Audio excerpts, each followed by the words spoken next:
This video will guide you through installing your new, super tough commercial-grade sectional flagpole. To install your pole, you'll need the following: a level, a shovel, a post hole digger, concrete, gravel, shims, a hammer, an adjustable wrench, a file, a Phillips and flathead screwdriver, liquid soap, and waterproof sealant.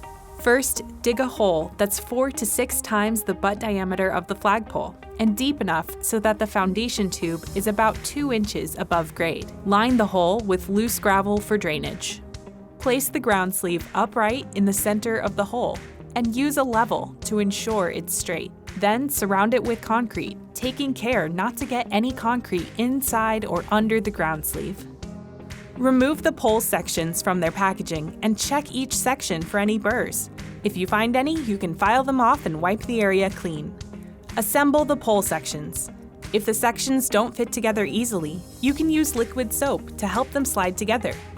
Using the included set screws, install the cap-style truck at the top of the pole. Make sure the screws are well tightened and that the truck pulley is aligned with the cleat. Attach the topper to the truck using an adjustable wrench to ensure tightness. Screw the cleat onto the pole. Thread rope through the pulley of the truck and tie the ends together so the rope doesn't drop out during installation. Set the pole into the foundation tube and center it. Rotate the pole so the cleat holes are facing the desired direction.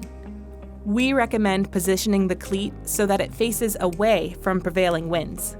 Place wood shims between the pole and foundation tube and then cover with sand and waterproof sealant. You're now ready to fly your flag. Loop snaps on the rope, ensuring they're properly spaced for your flag. Hoist your flag and wrap the rope around the cleat. Our commercial-grade flagpole is a beautiful choice for flying your flag. Visit the United States Flag Store today to purchase the super tough commercial-grade sectional flagpole.